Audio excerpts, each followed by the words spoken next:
नमस्कार, मैं हूं संजय शर्मा। आप देख रहे हैं 4 पीएम गुजरात। गुजरात लॉबी के लिए एक बड़ा तूफान आ सकता है, राजनीति तूफान आ सकता है। इस देश में हमेशा देखा है, जब कोई तानाशाह, कोई डेमोक्रेटिक सिस्टम को ध्वस्त करने वाला व्यक्ति आता है तो देश खड़ा होता है। इमरजेंसी में भी खड़ा हुआ था। क्या भाजपा को लगता है कि सारी संवैधानिक संस्थाएं जेब में आ जाएंगी तो वो जो कुछ चाहेंगे वो कर लेंगे? क्या Amit Shah deputy prime minister बन सकते हैं? अभय दुबे जी के साथ मैंने बहुत रोचक बातचीत की है। लेके चलता हूं अभय दुबे जी से, आपको मजा आएगा पूरी बात सुनने में। 4 पीएम न्यूज नेटवर्क में बहुत बहुत स्वागत है अभय दुबे जी आपका। राजनीतिक गलियारों में चर्चा है कि मोदी सरकार संवैधानिक संशोधन लाने जा रही है और उसमें बाकी तो इम्पोर्टेंट कई सारी चीजें हैं जिसपे चर्चा पॉलिटिकल पार्टी कर रही हैं। उसमें परसीमन, महिला आरक्षण, लेकिन एक बड़ा विषय है कि कोई मुख्यमंत्री 30 दिन को जेल भेजा गया, जेल में रहा तो उसे पद छोड़ना पड़ेगा। एक्चुअल में मोदी जी को अपने ऊपर कोई चोट जो है ना वो बड़ी आहत करती है। दो मामलों में उनकी थोड़ी किरकिरी हो गई। उनने सोचा था कि झारखंड के सीएम को जेल भेजेंगे तो मामला पलट जाएगा और केजरीवाल को जेल भेजेंगे तो मामला पलट जाएगा, लेकिन दोनों में वो मुख्यमंत्री पद से हटा नहीं पाए। अब विश्व गुरु की शान में अगर इतनी गुस्ताखी हो जाए तो गुस्सा तो आना स्वाभाविक है ही है। तो विश्व गुरु को लग रहा है कि अब दोबारा करेंगे मामला। अगर एक बार नहीं मामला जमा तो दोबारा भेजा जाएगा, लेकिन पद से हटाया जाएगा। अब केजरीवाल तो है नहीं, तलवार सोरेन साहब के ऊपर ही लटकेगी। क्या लग रहा है आपको कि जिस हिसाब से ये तैयारी चल रही है, ये संशोधन लाया जा रहा है, लाने की तैयारी चल रही है, क्या रणनीति है इसके पीछे? और क्या ये संशोधन बिल पास हो जाएगा? पिछली बार किरकिरी हो गई थी, नहीं पास हो पाया था, तमाम बिल अटक गए थे। क्या इस बार पास हो जाएगा? और एक बड़ी चर्चा इस बात की भी है कि क्या पार्लियामेंट की सीटें बढ़ाने वाला जो बिल था, जो पिछली बार गिर गया था, इतनी भयंकर तोड़फोड़ करी है मेंबर ऑफ पार्लियामेंट की, क्या ये बिल पास हो जाएगा? आपको क्या लगता है? देखिए, संविधान में अगर कोई संशोधन करना चाहते हैं तो उसके लिए 2/3 बहुमत की आवश्यकता होती है। 2/3 बहुमत होना चाहिए, बिना 2/3 बहुमत के संशोधन नहीं हो सकता। राज्यसभा में 2/3 बहुमत से ये लोग शायद 10 या 12 या 8-10 सीटें पीछे हैं, तो वो तो कोई ज़्यादा बड़ा अंतराल नहीं है, उसको तो किसी तरीके से पाट सकते हैं। लेकिन लोकसभा में जब तक टीएमसी में तोड़फोड़ नहीं हुई थी और दूसरे दलों में जिन्होंने तोड़फोड़ की है, उद्धव ठाकरे की शिवसेना में तोड़फोड़ नहीं हुई थी, तब तक ये काफ़ी पीछे थे। अभी भी 40 सीटें पीछे हैं, जो कि बड़ा अंतर है।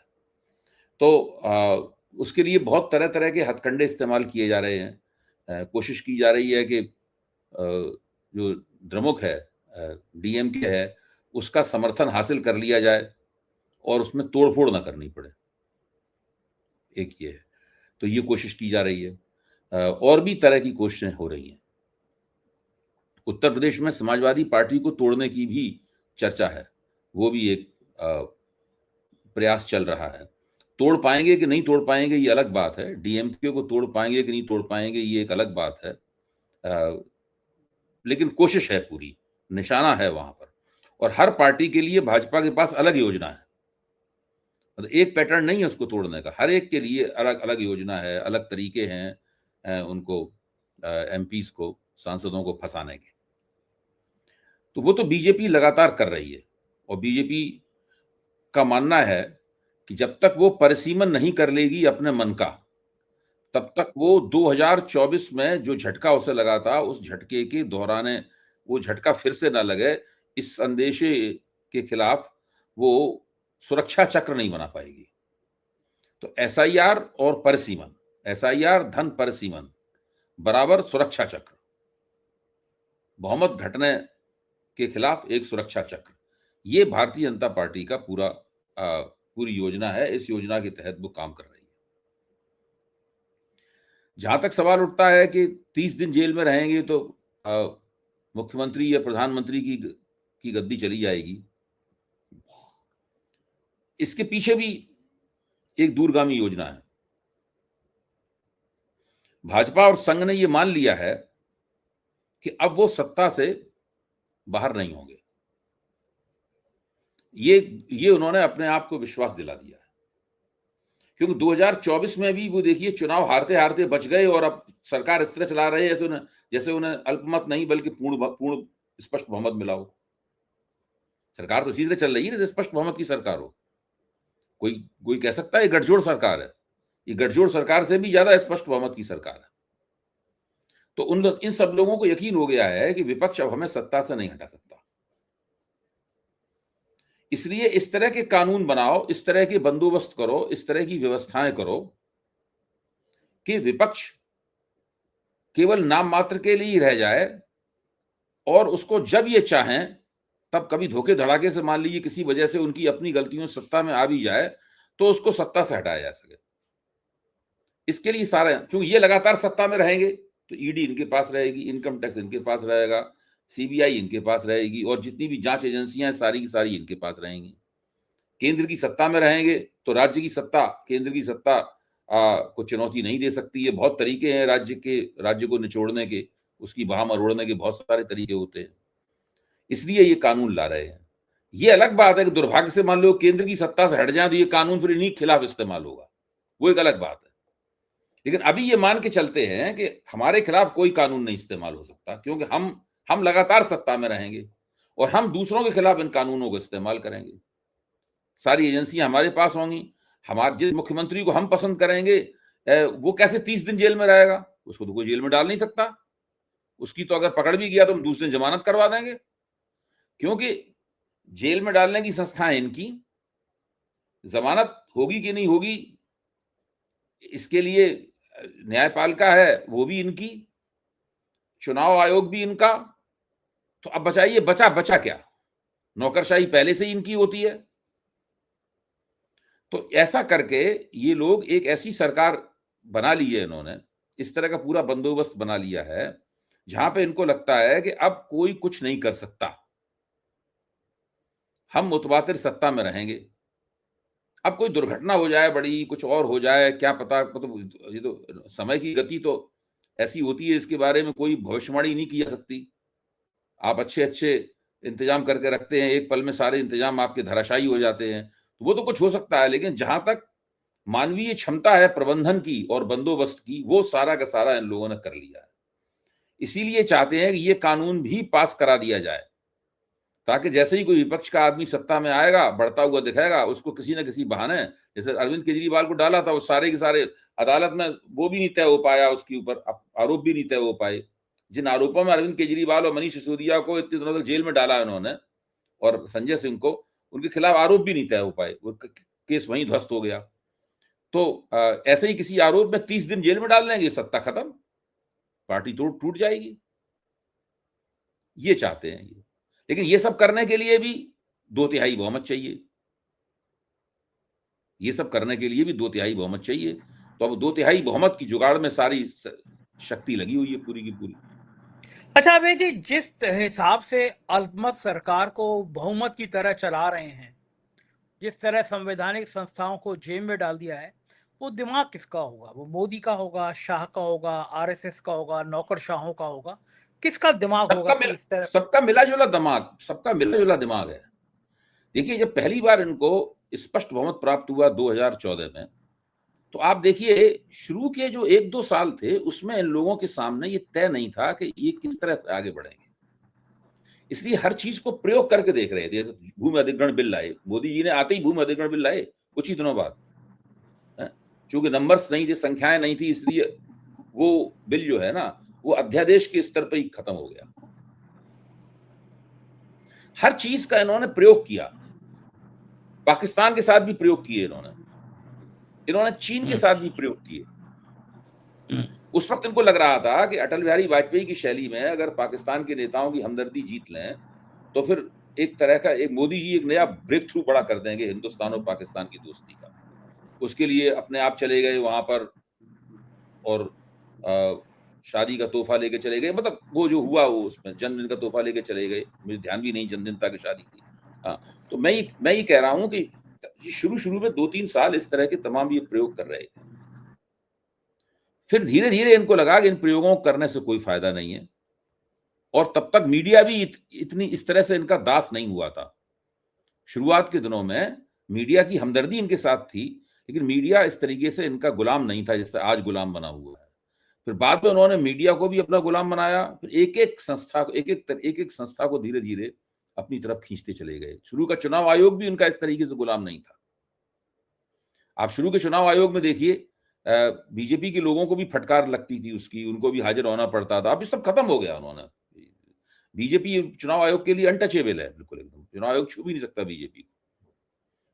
तो ये इसके बाद मैं ही समझता हूं कि 2014 में जीते, उसके बाद में 19 का चुनाव आते आते, जब 19 का चुनाव उन्होंने जीत लिया और पहले से भी ज्यादा इनकी संख्या आ गई, उसके बाद से इन्होंने सोचा कि अपने सारे विचारधारात्मक मुद्दे भी लागू करेंगे। तब 370 और 35A का उन्होंने किया, और फिर एक एक करके वो सारा काम अपना करते चले गए। अब ये इनको एक बीच में झटका लग गया 2024 का। ये तो 350 से 400 के मूड में थे। वो जो झटका लगा, अब वो वैसा झटका ना लगे उसका पूरा इंतजाम कर रहे हैं। अच्छा अभय जी, अभी बीच में अब एक बड़ी तेजी से ये पॉलिटिकल गलियारों में चर्चा चली, सही है या गलत है मैं इस पे बिल्कुल नहीं जा रहा, ये केवल चर्चा है, मैं फिर कह दूं चर्चा है। चर्चा ये है कि मंत्रिमंडल का फेरबदल होगा तो अमित शाह को डिप्टी पीएम बनाया जाएगा, आडवाणी की तरह एक ताकतवर शक्ति केंद्र बनाया जाएगा।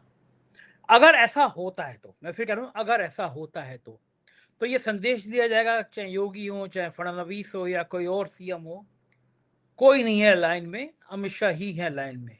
और क्या वाकई में सरकार देखिए, अमित शाह चला रहे अगर हैं, मोदी जी नरेंद्र मोदी, विदेश में हैं? मेरी अगर नरेंद्र मोदी की कॉल होगी ना, नरेंद्र मोदी तय करेंगे कि उनका कोई उप प्रधानमंत्री होगा या नहीं होगा। अगर नरेंद्र मोदी इस बात पे तैयार हो जाते हैं कि अमित शाह को उप प्रधानमंत्री बनाया जाए, तो उसके साथ में स्वाभाविक रूप से ये संदेश जाएगा कि नरेंद्र मोदी के स्वाभाविक उत्तराधिकारी अमित शाह हैं। अच्छा, अब उसमें सवाल दो है। 2029 का चुनाव किसके नेतृत्व में लड़ा जाएगा? नरेंद्र मोदी के नेतृत्व में लड़ा जाएगा, या नरेंद्र मोदी उससे पहले सत्ता से हट जाएंगे और जो नया प्रधानमंत्री होगा उसके नेतृत्व में लड़ा जाएगा? ये एक बहुत जिसे कहते हैं ना, मतलब एक महत्वपूर्ण प्रश्न है। इस प्रश्न का उत्तर किसी के पास नहीं है।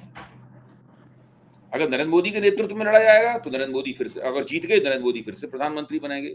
तब फिर नरेंद्र मोदी बीच में, क्योंकि ये एक बहुत बड़ा खतरा है। अगर नरेंद्र मोदी को नेता पद से हटाया गया, खुद हट गए या हटाया गया, उनकी जगह किसी को भी बनाया गया, चाहे अमित शाह को बनाया गया, योगी आदित्यनाथ को बनाया गया, या किसी और को बनाया गया, तो वो उसके नेतृत्व में क्या आप चुनाव जीत पाएंगे? ये एक बहुत बड़ा खतरा है। ये खतरा हाँ, मुझे नहीं लगता कि राष्ट्रीय स्वयंसेवक संघ उठाने के लिए तैयार है। इसलिए कौन उप प्रधानमंत्री बनता है, कौन नहीं बनता है, उसके उप प्रधानमंत्री बनने से योगी आदित्यनाथ की दावेदारियां खत्म हो जाएंगी या बनी रहेंगी, ये सारे के सारे सवाल हैं। देखिए, योगी आदित्यनाथ के नेतृत्व में उत्तर प्रदेश का चुनाव लड़ा जाएगा, मतलब वो मुख्यमंत्री की गद्दी पे होंगे, चुनाव लड़ा जाएगा। अगर भाजपा ने बहुत अच्छे संख्याएं प्राप्त कर ली तो ये योगी आदित्यनाथ को उसका श्रेय लेने से कैसे रोक पाएंगे? आप सोचिए, आज जो यूपी में संख्याएं हैं भाजपा के पास, जो 2022 में प्राप्त हुई थी, उतने विधायक अगर हैं उनके पास, और वो या उससे अच्छे विधायक प्राप्त हो गए उनको उत्तर प्रदेश में, तो योगी आदित्यनाथ को तीसरी बार मुख्यमंत्री बनने से ये कैसे रोकेंगे? ये तो एक ही तरीके से रोक सकते हैं उनको तीसरी बार मुख्यमंत्री बनने से, कि भाजपा चुनाव जीत जाए लेकिन परिणाम कोई बहुत आकर्षक न रहे। तो इस तरह की प्रक्रियाओं में बहुत सारे किंतु परंतु होते हैं। इसलिए पहले से इसके बारे में बहुत ही जिसे कहते हैं ना कि बहुत मजबूती के साथ, पुष्टि के साथ कुछ नहीं कहा सकता। एक बात ये भी कही जाती है कि अमित शाह हटाना नहीं चाहते योगी आदित्यनाथ को, लड़ाई झगड़ा तो ठीक है। क्या वाकई में योगी आदित्यनाथ इतने मजबूत हैं? क्योंकि एक बार 100, 150, 200 विधायक बैठ गए थे धरने पे योगी आदित्यनाथ के खिलाफ, तो सरकार बिल्कुल पसीने पसीने हो गई थी। और ये बात भी बिल्कुल तय है, मैं जानता हूं, मैं गारंटी दे सकता हूं इस बात की, अगर पर्ची से मतदान करा दिया जाए उत्तर प्रदेश के मुख्यमंत्री के चयन को, तो शायद योगी आदित्यनाथ के पक्ष में 1 दर्जन विधायक भी वोट ना डाले। मुझे पता चला था, मुझे एक बहुत सीनियर ब्यूरोक्रेट जो सीएम के हाउस में ही, सीएम के अपने सेक्रेटरीट में ही हैं, मेरे मित्र भी हैं, उन्होंने मुझे कहा था कि एक मजेदार बात हुई कि योगी आदित्यनाथ को दिल्ली बुलाया गया और कहा गया कि बात ठीक है, जनता सरकार चुनती है, जनता तय करती है कि कौन सी पार्टी को वोट किया जाए, लेकिन मुख्यमंत्री विधायक चुनते हैं। तो जरा विधायक ठीक रखिए आप अपने। और चूंकि नौकरशाही उत्तर प्रदेश में इस हद तक लाभी है, भारी हो गई है कि विधायक तो छोड़ो, मंत्रियों की औकात नहीं है, मंत्री और डिप्टी सीएम की हैसियत नहीं है। तो दिल्ली लॉबी के लिए तो बड़ा चुटकी का खेल है कि अगर वो इशारा करें और 100 विधायक किसी भी मुद्दे पर कि अपमान हो रहा है हमारा, धरने में बैठ जाए और योगी जी दिखा जाए, मैनेज करिए। एक दिन नहीं लगेगा, योगी जी मैनेज नहीं कर पाएंगे, सब जानते हैं। तो क्या खेल है, दिल्ली जानबूझ के ढील दे रहा है कि योगी आदित्यनाथ को, या ये सब बातें नहीं, ख्यालबाजी? इसमें देखिए कई पहलू हैं, इसमें एक प्रयोग भी है, इसके अंदर एक प्रयोग भी है। वो प्रयोग है कि धार्मिक प्रमुख को भी धार्मिक प्रमुख को राजनीतिक प्रमुख बनाने का। योगी जी धार्मिक प्रमुख है ना, योगी जी ने मेहनती छोड़ी तो नहीं है, अभी भी गेरुआ वस्त्र पहनते हैं। अगर वो उत्तर प्रदेश के मुख्यमंत्री होने के साथ साथ गोरख पीठ के महंत भी हैं। वो देश की एक बड़ी बड़ी धार्मिक संस्था के प्रमुख हैं। पहली बार देश में धार्मिक प्रमुख को इतनी बड़ी सरकारी पदवी प्राप्त हुई है, उसको राजनीतिक प्रमुख बनाया गया है। ये स्थिति क्या है? ये ऐसा मुसलमानों में होता रहा है परंपरागत, खिलाफत में हुआ। खिलाफत एक प्रकार की राज्य व्यवस्था है, उसमें जो रिलीजियस हेड होता था वही पॉलिटिकल हेड होता था। जितने भी खलीफा, क्या मतलब है? खलीफा का यही मतलब होता है।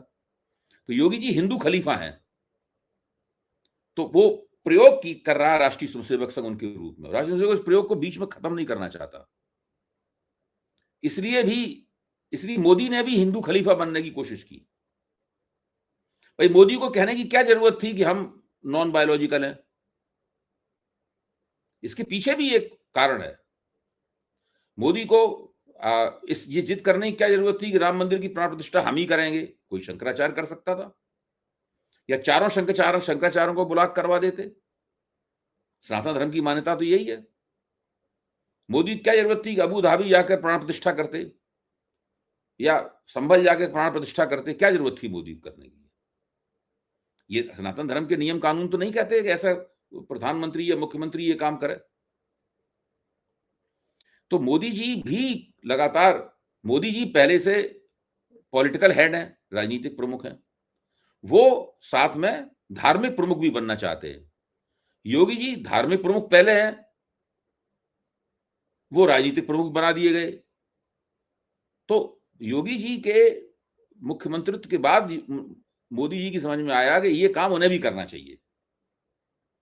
2017 में जब ये बन गए, आरएसएस ने इनको बनवा दिया, तब जब मोदी जी की समझ में आया कि एक बार अगर देश की जनता के बड़े हिस्से के दिमाग में ये बात आ गई कि मैं संत हूं, ये तुरंत उन्होंने गेरुआ वस्त्र पहने और कमरनाथ की गुफा में बैठ के, या उन्होंने केदारनाथ की गुफा में बैठ के उन्होंने अपना फोटो शूट कराया उन्होंने। उसके बाद से मोदी जी लगातार संत बनने की कोशिश कर रहे हैं। हर मुद्रा में कभी सफेद वस्त्र पहन के तपस्या कर रहे हैं, कहीं त्रिशूल और डमरू लिए खड़े हुए हैं, कहीं कह रहे हैं नॉन बायोलॉजिकल हूं, कहीं चंपत राय सरी के चमचे कह रहे हैं कि विष्णु भगवान के अवतार हैं, कहीं साक्षी महाराज कह रहे हैं कि विष्णु भगवान के अवतार हैं। तमाम प्रवक्ता गण कहते हैं मोदी जी पे महादेव कृपा है। भाजपा सब प्रवक्ता कहते नहीं बातचीत में, मोदी जी की बात मत कहिए, उनके ऊपर महादेव कृपा है। तो लगातार एक ऐसा व्यक्ति जिसका सीधे सीधे ईश्वर और देवताओं के साथ में संबंध है, लगातार मोदी जी हॉटलाइन पर उनसे बात करते रहते हैं। कभी महादेव से बात करते हैं, कभी भगवान विष्णु से बात करते हैं, कभी भगवान कृष्ण से बात करते हैं, रामचंद्र जी से तो बिल्कुल सुबह शाम तक बात होती रहती है। वो नॉन बायोलॉजिकल लोग ही कर सकते हैं इस प्रकार का, हमारे और आपकी तो औकात है नहीं, हम तो नश्वर प्राणी हैं। तो एक ऐसा व्यक्ति जो कि नॉन बायोलॉजिकल भी है, देवताओं से और भगवानों, हिंदू धर्म के भगवानों से सीधे सीधे हॉटलाइन पे जुड़ा हुआ है, वो व्यक्ति देश का प्रधानमंत्री भी है। ये तो एक बिल्कुल अनूठी बात है। जैसी देश की धर्मप्राण जनता के दिमाग में ये बात आएगी, आधे वोट तो ऐसे ही मिल जाया करेंगे बिना किसी चक्कर के। इसलिए संघ को कोई खास दिक्कत नहीं हुई मोदी जी को ये कहने से। आपको याद होगा कि जब एक फोटो वायरल हुआ था कि मोदी जी बहुत बड़े हैं, भगवान राम छोटे से हैं, भगवान राम मोदी जी की उंगली पकड़ के चल रहे हैं, और नीचे लिखा था जो राम को लाए हैं हम, है ना। बीजेपी ने ऑफिशियल शायद ट्विटर हैंडल से ट्वीट भी कर दिया था, बड़ा बवाल हो गया था देश भाई जब में। 2024 में बहुमत चला गया तो इन्होंने जो अपने आप को नॉन बायोलॉजिकल कहा था, उसकी संघ की तरफ से छीटाकशी की गई। तो जब मोदी जी ये कह रहे थे और कहलवा रहे थे, तब क्यों नहीं इन्होंने छीटाकशी की? इसका सीधा तब मतलब डरे है हुए संघ थे। चालाक है। ऐसा नहीं, संघ सोच रहा था देख लें इसका असर क्या होता है। तो ऐसा तो नहीं वास्तव में पब्लिक इनको मान ले नॉन बायोलॉजिकल, भगवान ही मान ले। हाँ भगवान ही मान ले। हम्म। अब देखिए जैसे महात्मा गांधी थे, जब महात्मा गांधी को गोली मार दी नाथूराम गॉडसे ने, उनका देहांत हो गया, महात्मा गांधी का दुखद देहांत हो गया, तो बहुत से लोग, आम पब्लिक, गरीब लोग रोने लगे। तो उसमें बहुत से लोगों ने कहा कि अरे वो कैसे मर गए, वो तो भगवान थे। गांधी जी को महात्मा कहा जाता था, गांधी जी को महात्मा कहा जाता था, वो महात्मा थे, यानी आत्मा, महान आत्मा थे। तो वो कैसे मर गए? नाथूराम गॉडसे की गोली उनको कैसे लग गई? कैसे? हाँ, तो ये इस तरह की भावना थी गांधी जी के प्रति। इसी तरह की भावना ये लोग भी चाहते हैं। तो ये हाँ, इनका मानना पैदा है तो कि करने। धर्म पुराण देश में अगर किसी तरीके से ये बात फैल जाए, प्रचार के जरिए या किसी और हथकंडे के जरिए, कि भाई मोदी जी में कुछ दैवी अंश है, काम बन जाएगा। उसके बाद आप कैसे सत्ता में आने से रोकेंगे? अच्छा, वो है, अगर हो जाता तो इन्हें एसआईआर नहीं करनी पड़ती फिर। और फिर ना तो इन्हें भगवान की है। ना इन्हें ये करना पड़ता जो अभी संविधान संशोधन के जरिए करना चाहते हैं, परिसीमन भी नहीं करना पड़ता है इन्हें। तब तो फिर वही। अच्छा, ईश्वर है। ऐसा सुनने में आता है कि अगर ये चुनाव जीत जाते मोदी जी, तो जब वो वहां जाते, रिलायंस ग्रुप में जो उनके बेटे की शादी थी, वहां जाते तो बाकायदा सब ये था कि उनको बैठाया जाता, उनकी फिर धूप बत्ती जलाई पूजा जाती, वूजा की जाती है। पूजा भी सब की जाती, भगवान आ गया। अच्छा, ये लोग ये कहते तो हैं कि हर काम प्रभु राम की इच्छा से होता है, भगवान की इच्छा से होता है। तो भगवान राम ने इशारा करके चंदा चोरी खुलवा दिया होगा, इससे डेंट तो पड़ गया ना बीजेपी को बहुत।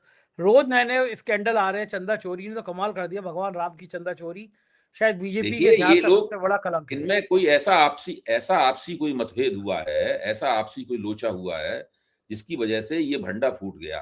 वरना जितने भी इन पे आरोप लगे, जमीन घोटाले डाले गए, सारे आरोपों को सफलतापूर्वक ये दबा चुके थे।